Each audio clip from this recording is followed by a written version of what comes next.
urugamba rurakomeye cyane. Hari amakuru agaragaza ngo kutumvikana hagati ya General Baudouin wo muri M23 na General Makenga, umugaba mukuru w'ingabo za M23. Byo byaba biteye bite, baba bapfuye iki aka kanya, bigenza bite? Ntabwo bisanzwe, ntabwo rwose bikunze kutumvikana mu basirikare bakuru cyangwa se mu buyobozi bwa M23. Aya makuru yaturutse hehe, bigenza bitereka tuza tubigarukeho, ariko nze nanakubwire kubirebana n'abafasha cyangwa se bari muri wa mutwe wa Kayumba Nyamwasa muri iki gihe nyine urwanya ubutegetsi bw'u Rwanda, akaba kandi akorana bya hafi na Jean-Luc Habyarimana, umuhungu wahoze ari perezida w'u Rwanda Juvenal Habyarimana. Rwose ubutegetsi bwe bwagize uruhare muri jenoside yakorewe abatutsi mu 1994. Aba rero bakaba banakorana bya hafi cyangwa se bashyigikira cyane FDLR mu burasirazuba bwa Kongo muri iki gihe ibihanganye na M23 nyine irwana ku ruhande rwa leta ya Kongo. Hari amakuru tugeraho rero yuko abangaba rwose hari abasirikare babo bafatiwe hariya muri Kongo mu burasirazuba muri Kivu y'Amajyepfo. Abafashwe n'ibande bari mu bihe bikorwa, ubwo rero byose uraza kubimenya mu kanya gatoya. Tunarebe ahubwo ibyatangajwe nyuma yo gufatwa kw'abo ngabo barwanirira cyangwa se bari mu mitwe y'aba Kayumba na ba Jean-Luc Habyarimana. Muzi ko muri iyi minsi bamaze iminsi bavugwaho ubufatanye na leta ya Kongo mu bikorwa bishaka guhungabanya u Rwanda, ariko nanone bakaba nyine bari gutegura indi migambi igiye itandukanye. Hanyuma turaza kukubwira ku birebana n'ibyo Perezida Neva mu Burundi ari gukora nyuma y'ibyabereye mu Bujumbura mu minsi ishize, ubwo haturikaga cyangwa se habaga iturika rikomeye cyane mu kigo cya gisirikare cyangwa se mu nkambi ibikwamo ibibiko bya ibikoresho bya gisirikare. Aha rero hakaba habaye ikintu kidasanzwe. Perezida Ndayishimiye n'ubwa mbere yanavuze ko yagize uburakari bukomeye cyane, ubwo ndakubwira uko ibintu byagenze. Ntuze kujya kure kugira ngo tujyane muri aya makuru. Hari byinshi biri kuvugwa rwose, byinshi cyane. Hari amakuru menshi tuza kugenda tugarukwaho, ubwo ngubwo byose ntuze kujya kure. Hari mateko aba 23 yafashe, hari uduce bari kuvuga ngo M23 yavuyemo muri Kivu y'Amajyepfo. Reka ahubwo dutangire n'aya makuru. Nitwa Isaac Neza, mbahaye ikaze mwebwe mwese mukunda kandi mukurikira ibiganiro tubagezaho kuri uyu muyoboro muri rusange.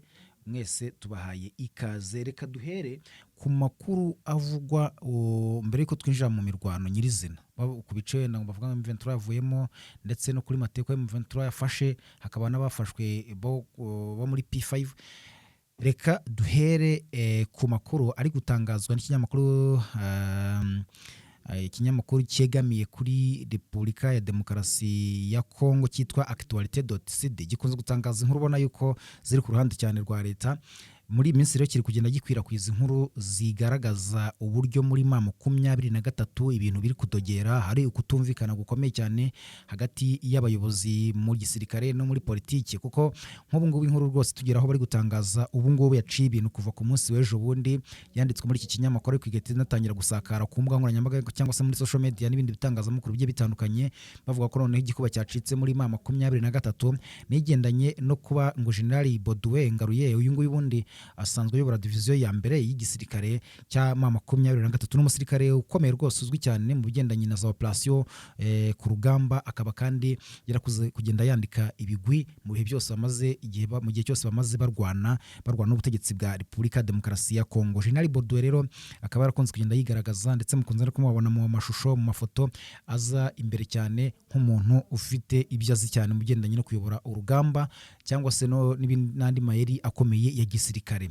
Aha rero iyi nkuru ya Actualité.cd kavuga ko ngo harimo ngo kutumvikana gukabije cyane hagati ya General Baudouin ndetse na General Makenga, ku buryo ngo birebye nabi ngo uyu General Baudouin ashobora kuba yakivugana General Makenga, ndetse bakanatangaza ko ngo amakimbirane yabo atarayavuba ahangaha kuko ngo amaze iminsi. Bo bakavuga ko ndetse ngo ku ruhande rwa General Baudouin nawe ngamaze kugira benshi bamukurikira bamuyoboka, ku buryo ngo afite imbaraga muri iyi minsi isa n'isaha ngo yabirindura General Makenga.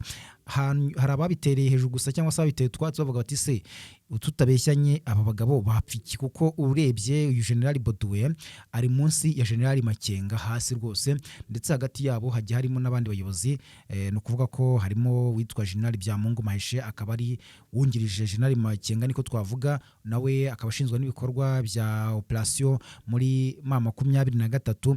Niwe twavuga ko yungirije Generali Makenga. Uyu rero ari hasi yabo, abantu bakibaza bati se uyu ko ahabwa inshingano na Generali Makenga, agahabwa inshingano na Generali Bernard, hanyuma aza gupfa iki n'umuyobozi we cyangwa se n'uwo twakwita nka boss we, ku buryo byaba ikibazo gikomeye cyane muri M23.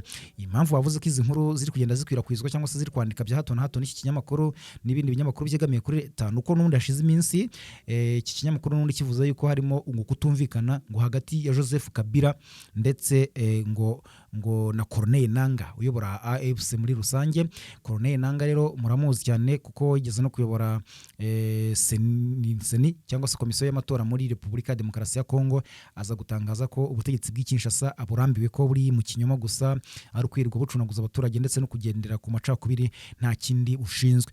Hanyuma byatumye nyine ajya gushinga AFC, ayishingira muri Kenya i Nairobi, ndetse biza no guteza imvururu hagati y'igihugu cya Kongo na Kenya, kuko Kongo yahise yikoma ubuyobozi bwa Kenya bavuga ngo bahaye rugari ngo umutwe w'iterabwoba, ngo bahashingira umutwe, ibintu nk'ibyo ngibyo. Uyu rero akaba cyo kimwe na Joseph Kabila. Joseph Kabila yabaye perezida wa Repubulika ya Demokarasi ya Kongo, murabizi. Muri iyi minsi rero bikavuga ko ngo afatanya na AFC M23. Iki kinyamakuru cyavuze ko ngo nabo ubwabo abagabo bombi batari kumvikana, ngo umuriro nguri kwaka hagati yabo, ku buryo ngo ubufatanye bwabo bugiye gucikamo, kandi ko byaba ari ikibazo gikomeye cyane kuri AFC M23. Izo nkuru zose baragenda bazandika bavuga ko rero ngo muri M23 hari kugenda ngo habamo gucika intege cyane, ku buryo ngo uyu mutwe uri kugenda ugabanya imbaraga mu bikorwa byawo, bityo n'intego barwanira ngo bakaba batazigeraho. Ntabwo rero kugeza ubu ngubu haragira igitangazwa yaba General Baudouin yaba General Makenga cyangwa se AFC M23, ntacyo baravuga ku bigendanye n'ibiri gutangazwa n'ibinyamakuru byegamiye kuri leta bivuga ko harimo umwuka mubi muri iki gisirikare, by'umwihariko kuri abagabo bombi General Makenga na General Baudouin Ngaruye. Amakuru aragaragaza ko M23 mu mirwano yabaye ku munsi w'ejo bundi, hari habaye abantu bavuga ngo hafatiwemo umugabo ukorera ba Kayumba Nyamwasa. Murabizi Kayumba Nyamwasa akaba arwanya ubutegetsi bw'u Rwanda, amaze n'igihe rwose muri iyi minsi ari gukorana nabo hafi yabo mu muryango wa Habyarimana wahoze ari perezida w'u Rwanda, ndetse harimo na Jean-Luc Habyarimana umuhungu w'uyu Habyarimana. Bakaba bafite rero imitwe ari gushyigikira mu burasirazuba bwa Repubulika ya Demokarasi ya Kongo, ndetse hakaba n'amakuru avuga ko bakora ingendo za hato na hato baza i Kinshasa kuganira na Tshisekedi mu migambi itandukanye, irimo gushaka gutegura imigambi kurwana ndetse no kurwanya M23. Rero hari umutwe witwa P5 basanzwe bakoreramo hariya, uwo nawo ukabona korana n'indi mitwe irimo nka Gumino w'Abanyamurenge ndetse barwana Nyamusaraba. Bavuga ko rero ingabo za Kayumba nabo ba Habyarimana nabo ba Juvenal Habyarimana ba Jean-Luc Habyarimana bategura, harimo abaza bakakirwa n'uyu Nyamusaraba muri Kivu y'Amajyepfo.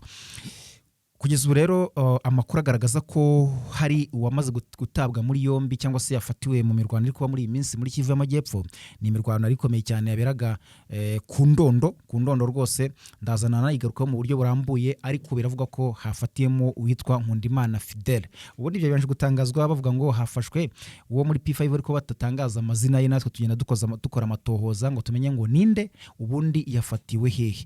Biravuga ko yafatiwe rero ahangaha ku ndondo, akaba yitwa Nkundimana Fidèle, ari uwo mutwe wa P5 uyu ufashwa nyine na Kayumba Nyamwasa ndetse na Jean-Luc Habyarimana ndetse n'abandi bafatanyabikorwa babo bakorera mu mahanga cyane cyane. Uyu Nkundimana Fidèle bivuga ko yavuye ubundi muri Zambia, aza nyine ahangaha kujya gufasha iyo mitwe iri irwanya M23. Hanyuma ariko akaba amakuru agaragaza ko cyangwa se amateka yavuga ko yavukiye mu Ruhengeri, aho nyine hitwa mu Ruhengeri. Ubu ngubu ni mu karere ka Musanze mu ntara y'Amajyaruguru mu Rwanda. Rero akaba ari mu b'imbere basanzwe barwana muri uyu mutwe wa P5 wa Kayumba. Ubu rero yamaze gufatwa, ndetse ntabwo yafashwe wenyine kuko yafashwe n'abandi bagera muri 4, habamo n'abakomeretse cyane kuri ubu bari kuvurwa.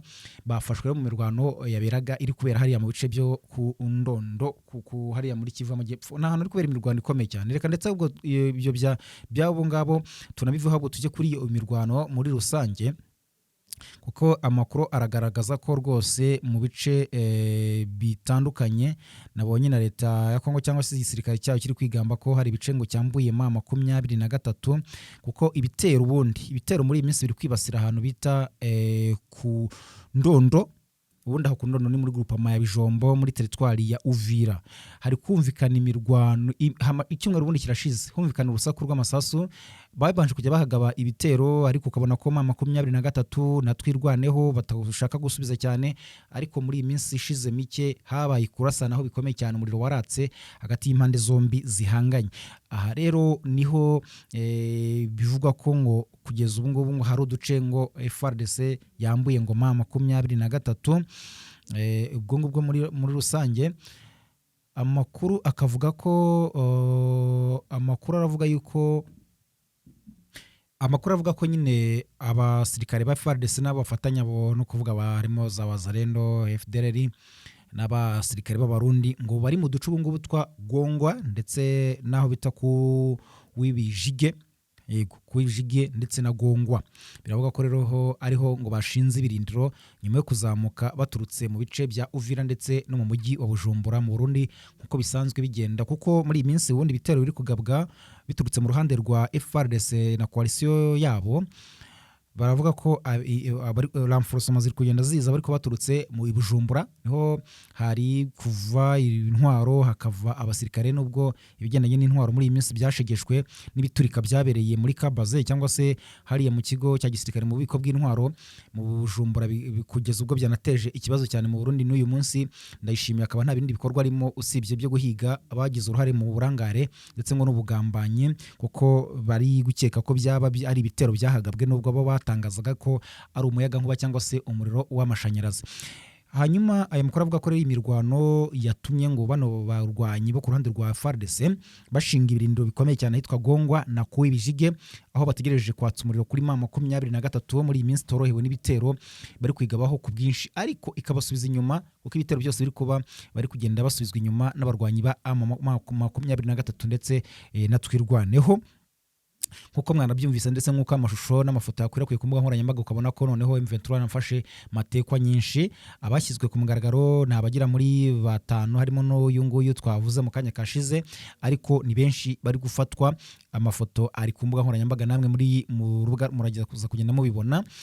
Hanyuma ubwo ngubwo nuko ngoko ibintu bimeze. Reka ahubwo tujye tujya no kuri iyo nkuru ivuga yuko ariko tutarava mu burasirazuba bwa Repubulika Demokarasi ya Kongo mbere yuko twerekeza ku bya Perezida Evariste Ndayishimiye, bakamabwira ko no mu bice byo muri Masisi naho ari kumvikana imirwano rwose.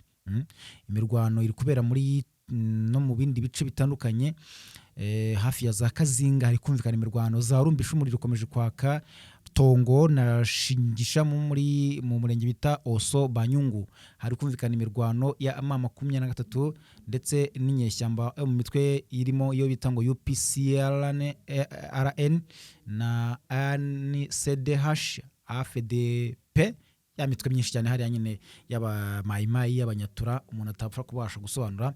Abo rero bari guhangana bikomeye cyane na mama 23.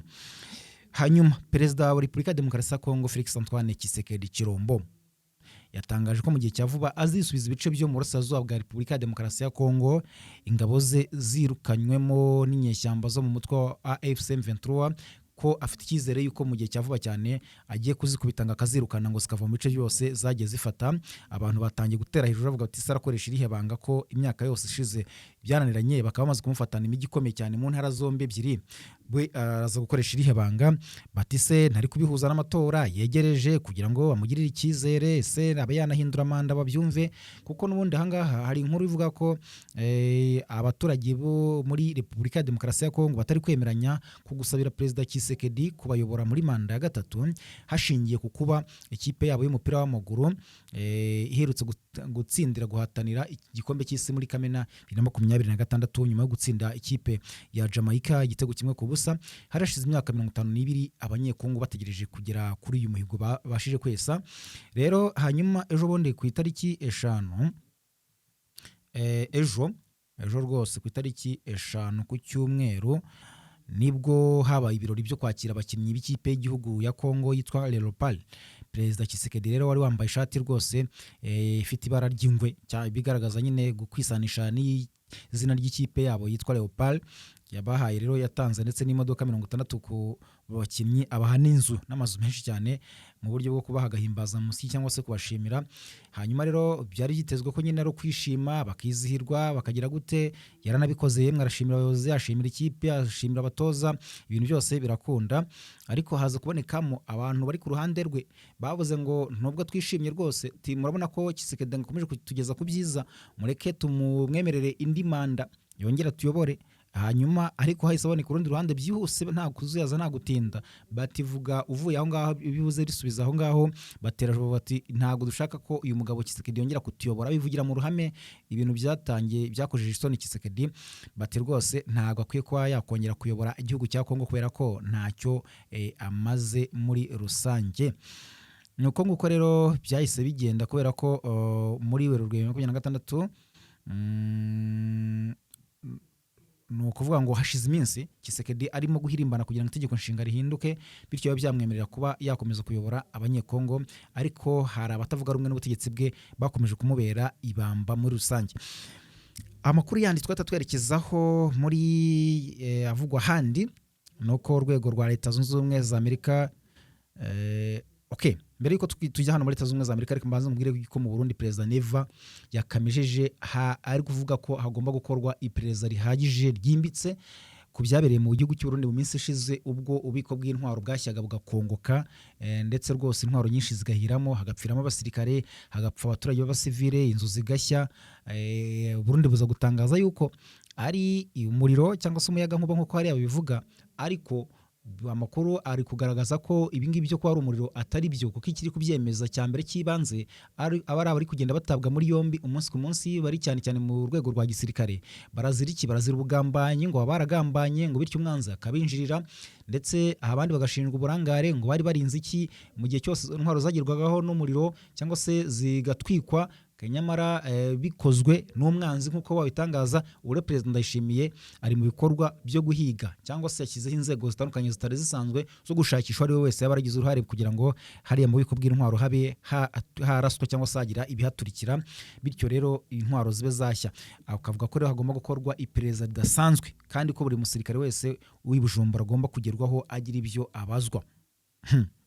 Ntabwo byoroshye na gatoya, kuko hari kuvuga ko hari n'ikikango kuri Perezida Ndayishimiye, avuga ati se niba iki gitero cyarageze mu gihugu cy'u Burundi ntazi uko bigenze, ejo n'ejo bundi njyewe ejo sinaraswa, byagenda gute? Reka twigire hanze nk'uko namaze kubikubwira. Urwego rwa Leta Zunze Ubumwe za Amerika rucunga umutekano wa perezida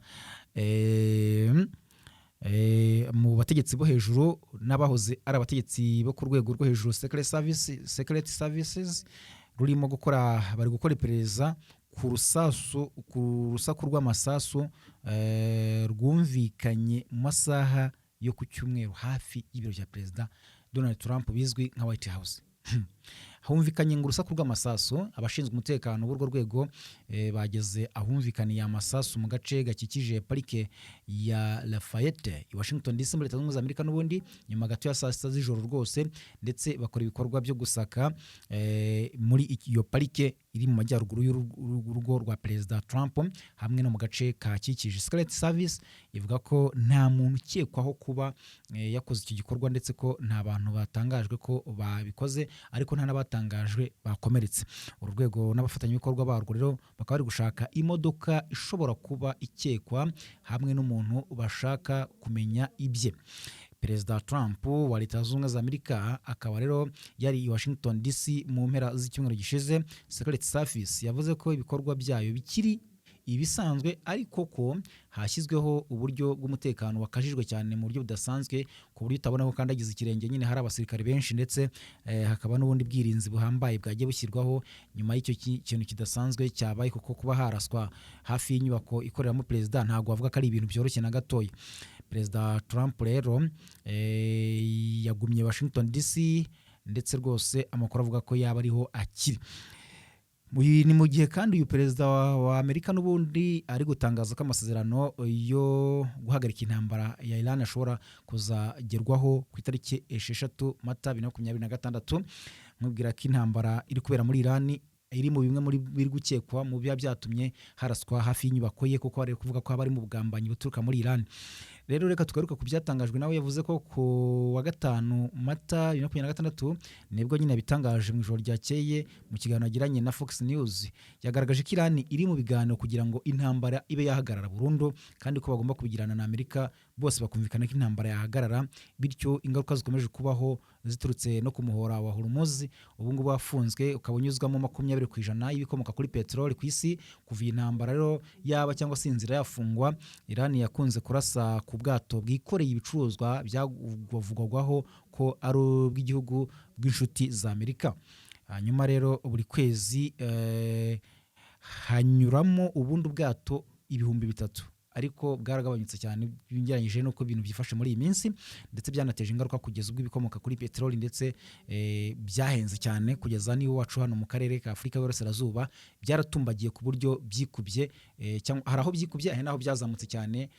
Ubona ko nyine ibintu bitoroheye isi muri rusange bitewe n'iriya ntambara yo muri Iran. Hari nayo mpamvu benshi bavuga ko ari intambara y'ubukungu kurusha uko yaba intambara yindi.